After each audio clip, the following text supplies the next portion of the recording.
Bismillahirrahmanirrahim. Syarat salat. Jadi seseorang yang ingin mengerjakan salat, maka ada syarat-syarat tertentu yang harus diketahui oleh orang tersebut sehingga syarat yang ia kerjakan itu sah. Maka di sini dalam kitab Bughiyatul Mustarsyidin halaman 51 dijelaskan, i'lam anna lis-salati syurutu wujubin wa hiya al-islamu wat taklifu wan niqa'u anil haidhi wan nifasi. Jadi untuk mengerjakan salat maka ada syarat yang wajib yang harus diketahui oleh si musalli, oleh orang yang akan mengerjakan salat. Syarat wajib salat itu adalah yang pertama Islam. Maka tidak wajib salat kepada orang kafir. Orang yang selain Islam maka tidak wajib untuk mengerjakan salat. Walaupun pada hari kiamat mereka dituntut tentang salat.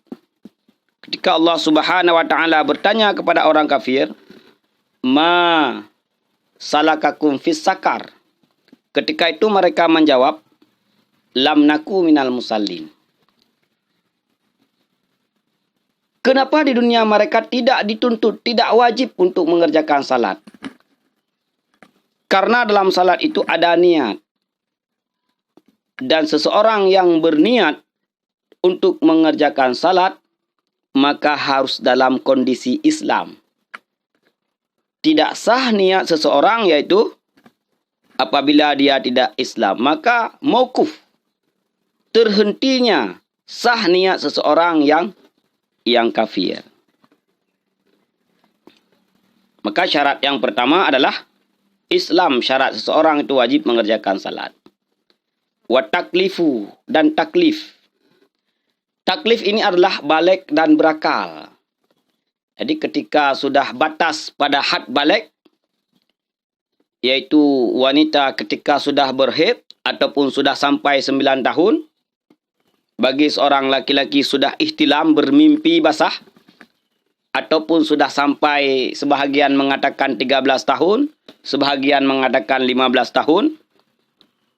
Maka ketika itu mereka telah balik. Ketika telah balik maka wajib kepadanya untuk melaksanakan salat. Sedangkan mereka yang di bawah daripada balik, yang belum balik, itu kewajiban kepada orang tuanya adalah untuk memerintahkan anak-anaknya untuk mengerjakannya. Itu kewajiban kepada orang tuanya. Kemudian berakal, taklif berakal. Maka ketika kita tidak mempunyai akal, gila dan sebagainya, itu tidak wajib melaksanakan salat. Maka zawalul akli, hilang akal di sini ada dua penyebabnya. Yang pertama penyebabnya secara muta'adi, seunsur kesengajaan dan tidak.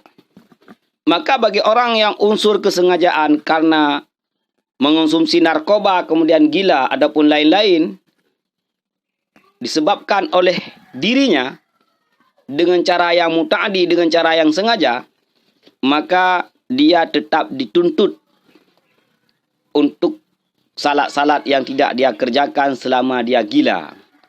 Walaupun ketika gilanya tidak sah untuk mengerjakan salat, tetapi salatnya dituntut.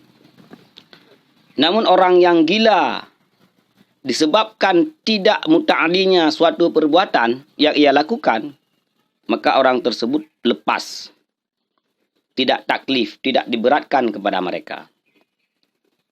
Yang ketiga adalah syarat wajib untuk mengerjakan salat adalah suci daripada haid dan nifas. Sama dengan orang yang haid dan nifas, itu tidak diberatkan mengerjakan salat. Bahkan tidak sah salat tersebut. Inilah 3 syarat sah salat. Islam, mukallaf, dan suci daripada haid dan nifas. Lebih daripada itu, secara normal, maka setiap orang itu wajib mengerjakan salat. Wajib.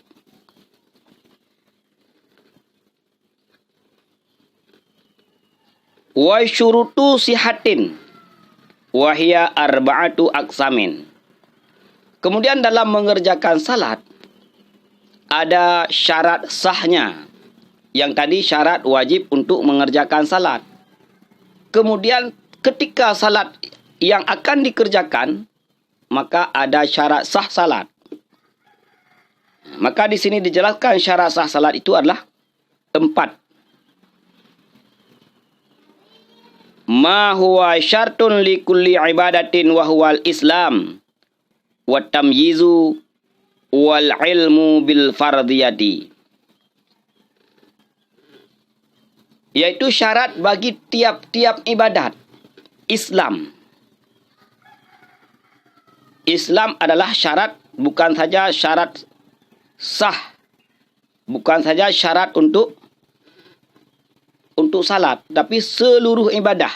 Seluruh ibadah yang dikerjakan itu memang harus berwasaf dengan Islam, harus Islam sebagai syarat sahnya. Kemudian tamyiz. Tamyiz di sini adalah dia belum sampai kepada batasan balik.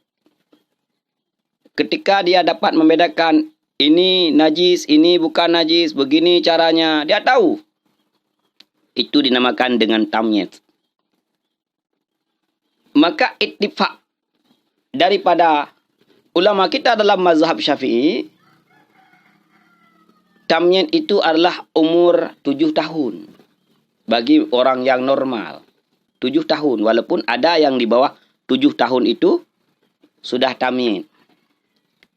Maka disitulah berdasarkan hadis Rasulullah SAW tentang kewajiban orang tua menyuruh anaknya untuk mengerjakan salat umur 7 tahun. Maka inilah secara umum umur 7 tahun itu sudah tamyiz. Dan mengetahui dengan fardiyah.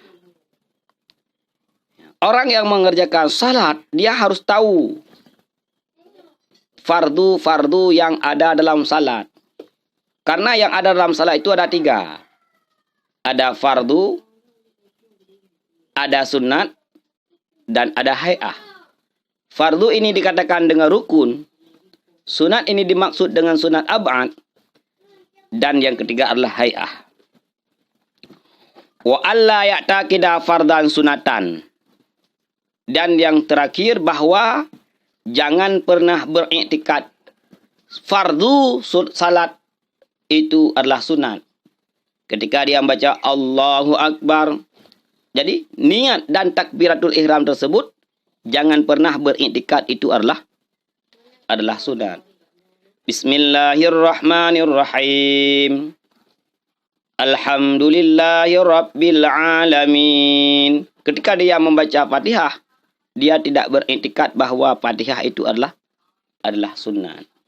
Jadi setiap rukun, baik rukun qalbi, rukun qauli, dan rukun fi'li di dalam salat, jangan pernah beriktikad yang bahwa dianya itu sunat. Kalau ada salah satu rukun yang dia iktikad sebagai sunat, maka tidak sah salatnya. Ini sebagai syarat sah salat.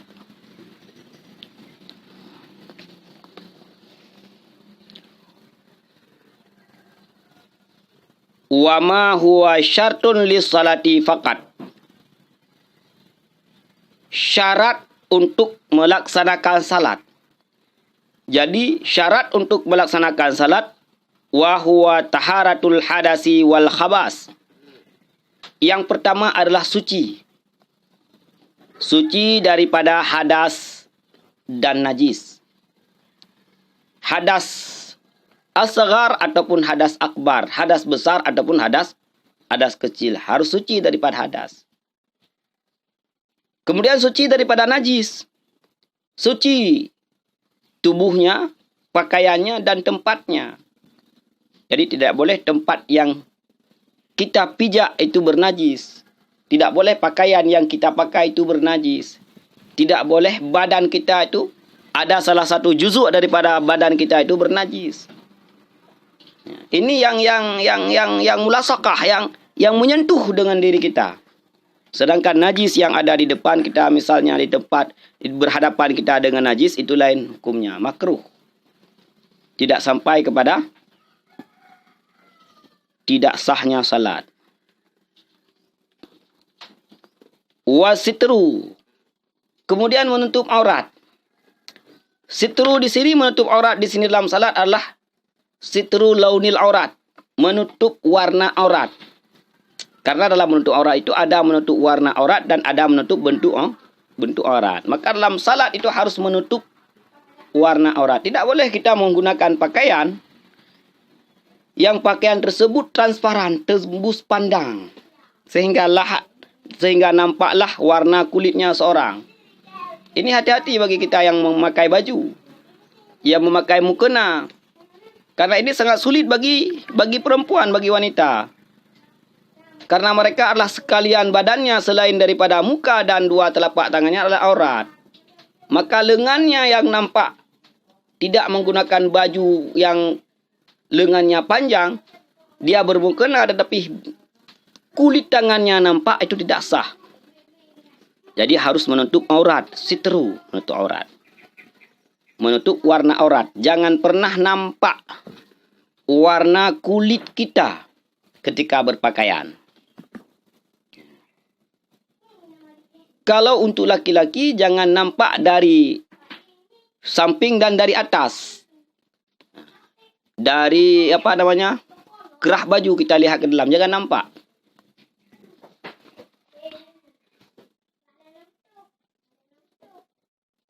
Wal istiqbalu, kemudian menghadap kiblat.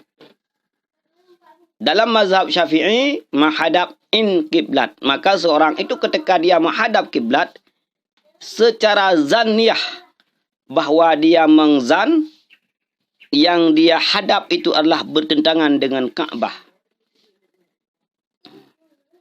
Jadi, kalau ada keraguan di hatinya bahwa bukan ataupun tidak bertentangan dengan Ka'bah, maka ketika itu tidak sah. Karena ainul qiblat, kiblat, dia harus menghadap kiblat, bukan pihak. Ini sesuai dengan dalam mazhab Syafi'i.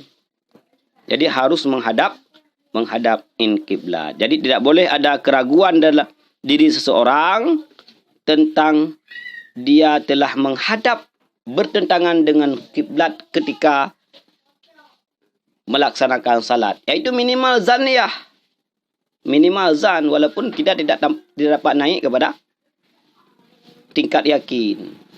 Karena dalam menentukan kiblat tersebut, yaitu harus nafsul amri dan zan mukallaf. Maka zan mukallaf ketika dia telah menzanni bahwa itu bertentangan dengan kiblat dan didukung oleh ilmu pengetahuan, oleh teknologi yang bahwa memang kesitulah kiblat, itu sudah sah.